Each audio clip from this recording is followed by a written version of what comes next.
Hello and welcome back to 40-Minute Mentor, your pocket-sized career mentor. Following last week's deep dive into CVs and LinkedIn building, this week we're taking a look at the next stage in the recruitment process, the interview. In this episode, you'll hear some of our best advice on nailing your interview to secure your perfect role. So get your notebooks ready, and I really hope you'll enjoy this episode.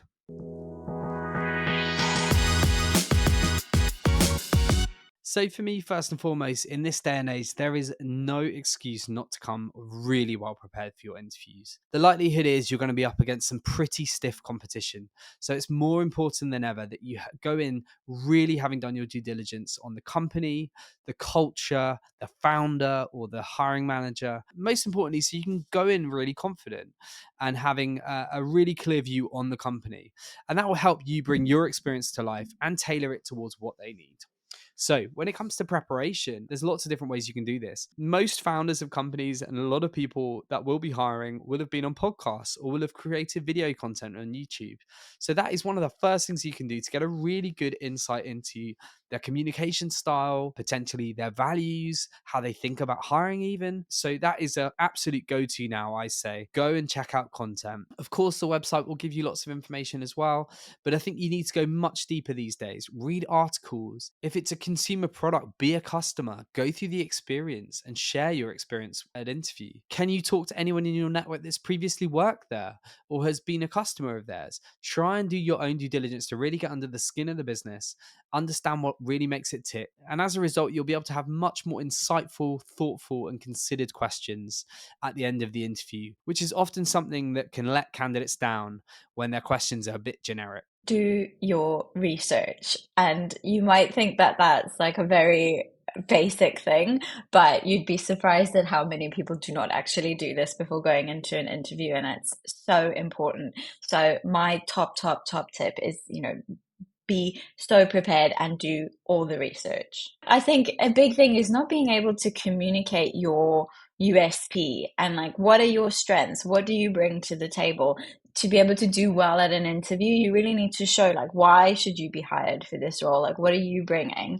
I think that people fall down in this area quite a lot. You'd always be astonished that people don't prepare sometimes and really don't take the time to research the company, research the role, particularly when you're going through JBM. Ask us questions. We are here to help, and we're here to help you nail the interview.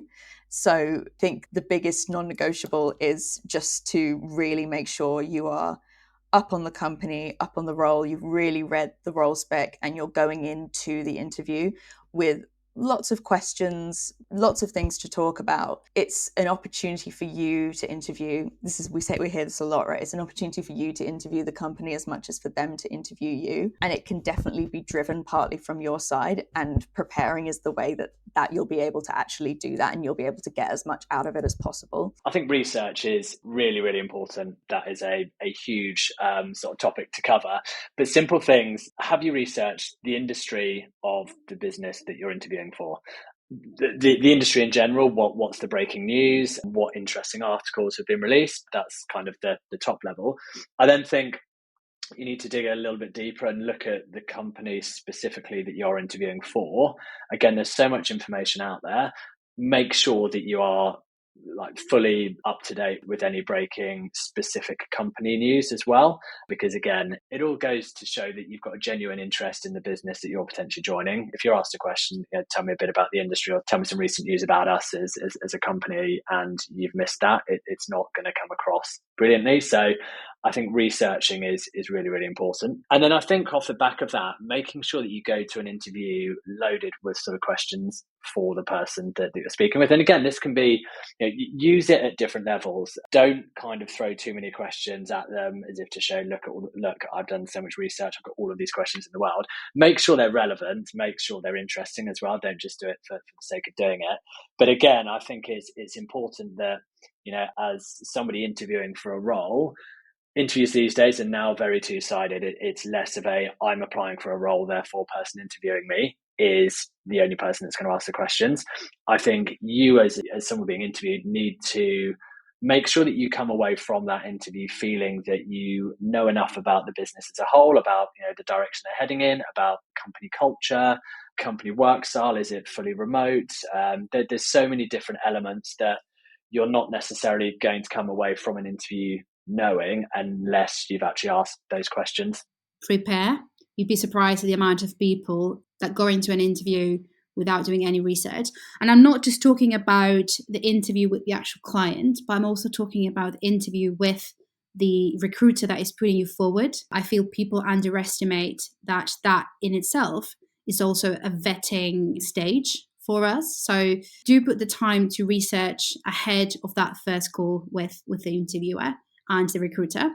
Research the company, understand the role. It goes a long way to actually come prepared with, thoughtful examples of experience that you think is directly relevant to the role. And I feel like putting that thought into relevant examples is also going to bring your attention around the areas where maybe you're not as strong. If you have the opportunity of going through that with the recruiter, then you're going to be a lot better prepared by the time you go to the actual interview, and you're going to be able to emphasize the skills or that you feel that you don't have, or at the very least come across as a self-aware person that understands what it takes to be a good ops manager or whatever, BP customer success. Like, I feel like you need to be able to own what you do have, but even more what you don't have, in a way that gives that hiring manager the ability to, at the end of the day, trust that you're going to be the best hire. So I think self-awareness comes with doing that research and looking into your experience. Going through the kind of really basic questions of interviews, almost the stuff you were doing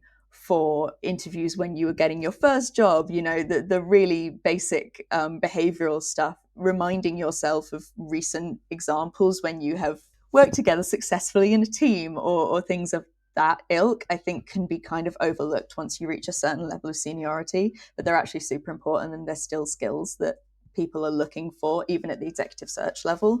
So just really going through those aspects of your experience is something I really encourage people to.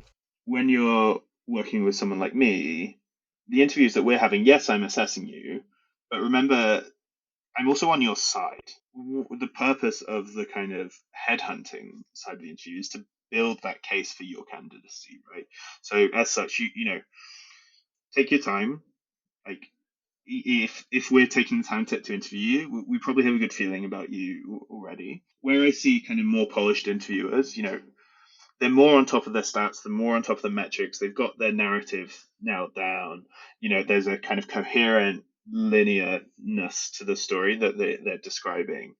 I think when a kind of key hallmark of someone that's kind of getting back into interviewing is the story's slightly disjointed. We did this. Oh, and actually, I should mention, we also did this, that, and that. And the context, I kind of missed this context, and you should probably understand this. Oh, it's also important to just be human alongside this too. Can you own up to errors?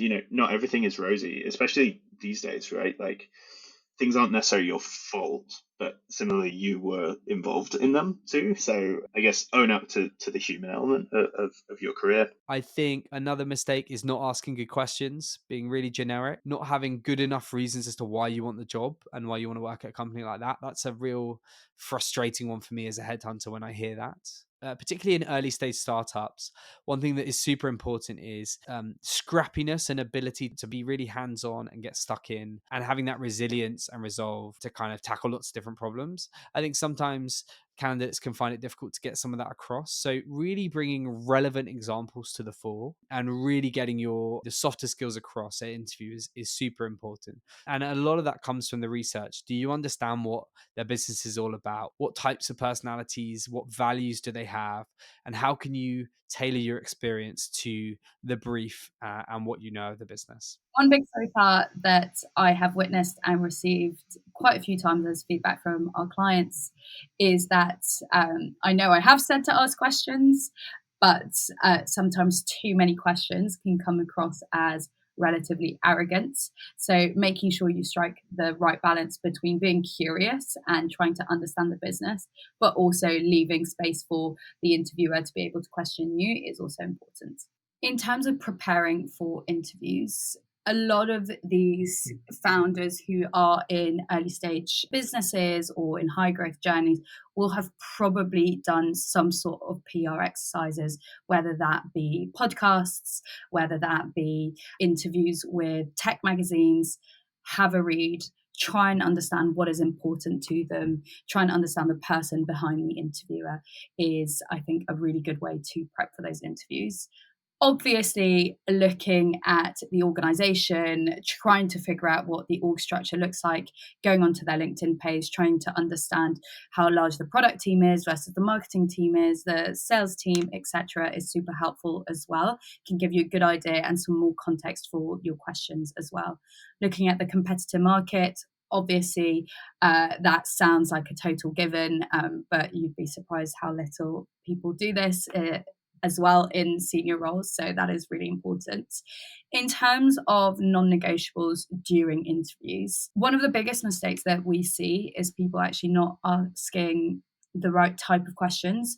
Curiosity, particularly in senior hires, is incredibly important and is one of the criteria that I'd say 99.9% of our clients have mentioned.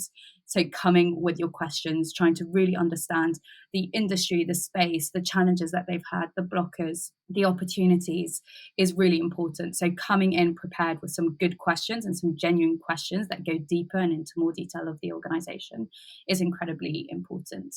I'd also remind everybody to stay concise, to be articulate in sharing examples. Too often do we get the feedback of they didn't really listen, they just went on for too long for something that was completely irrelevant. We don't think it's a fit.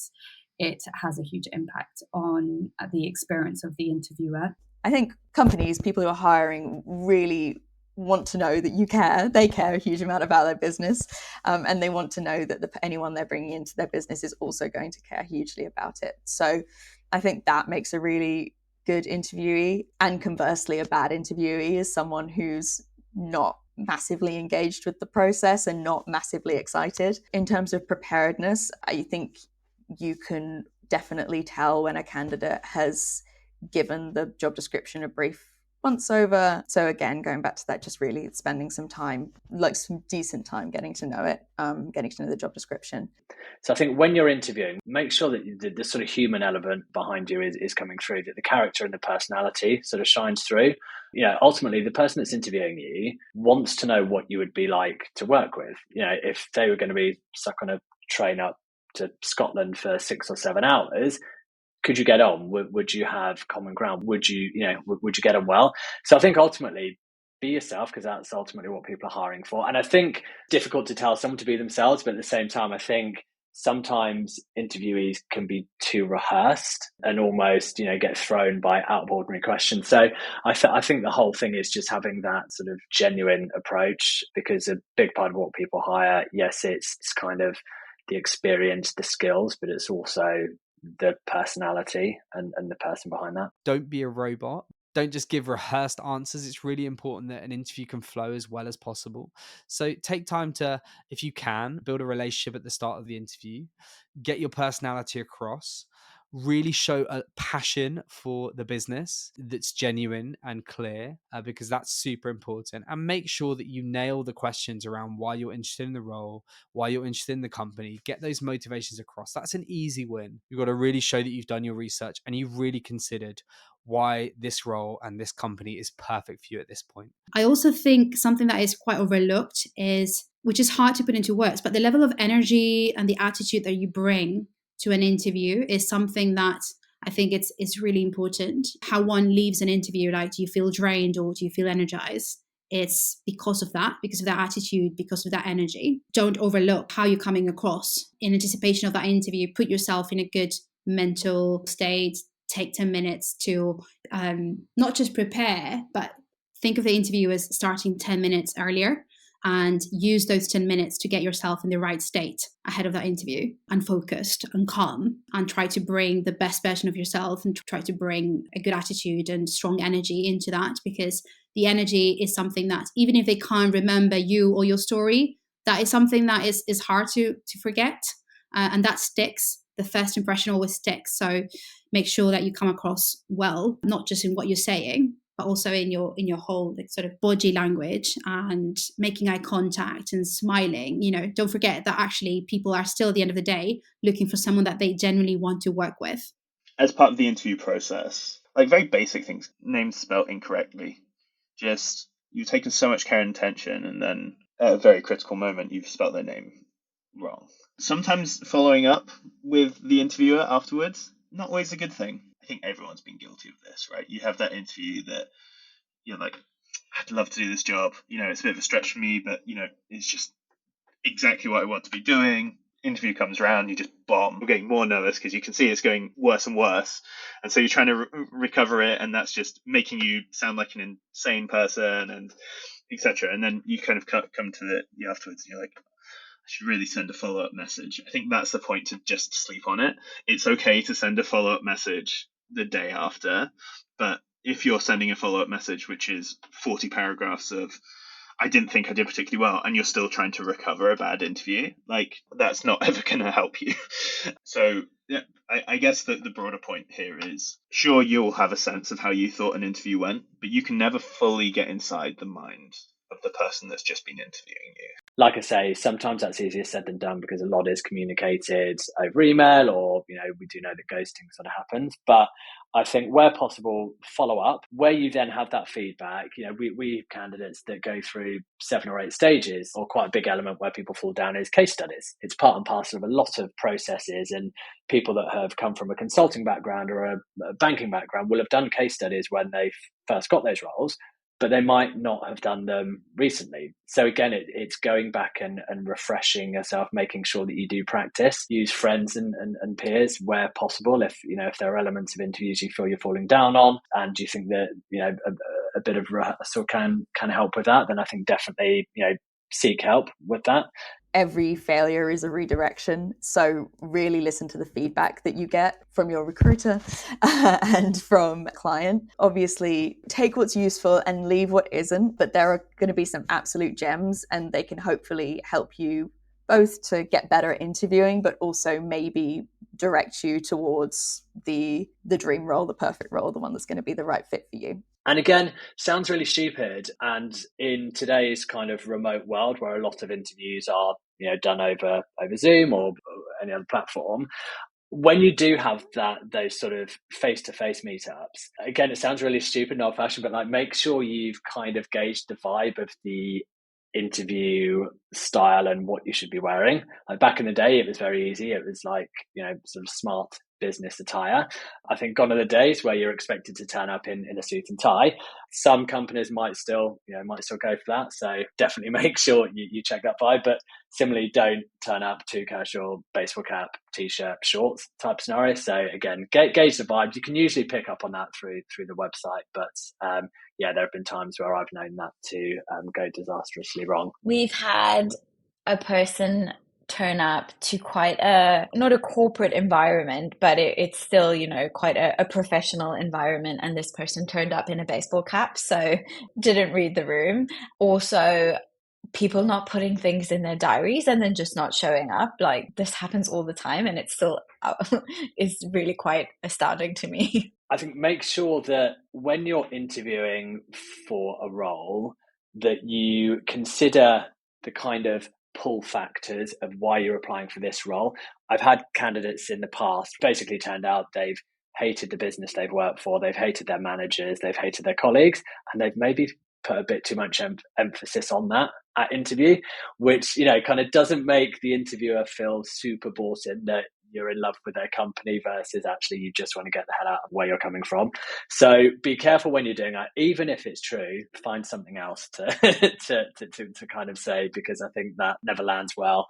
And I've definitely had cases of that in the past where it's 100% been a red flag for potential employees. I think another mistake is when candidates tell the interviewers what they think they want to hear. You're going to get found out in the long run there. It's much better to be honest and give authentic answers than just trying to like nail everything and say things perfectly. The reality is sometimes interviewers want to hear that you don't have all the experience or that you have made mistakes. That self-awareness, that honesty, that transparency, those are all important qualities and traits. But then you can counteract those by showing that you are somebody that is always looking to learn and develop, that you've got a track record of picking things up quickly, and that you're hungry to prove yourself, got the sort of growth mindset that really works in startup. But yeah, I've had candidates apply for a role, jumping on a call, and then they were talking about a different company that they had researched, or like, I think a lot of candidates are applying without actually putting any thought or effort, and they just send the same CV to different places, and then actually they become confused as to what they applied to, and they literally go on a call thinking they're interviewing for a different role. It seems obvious to say, but the biggest faux pas, don't start having your lunch during an interview.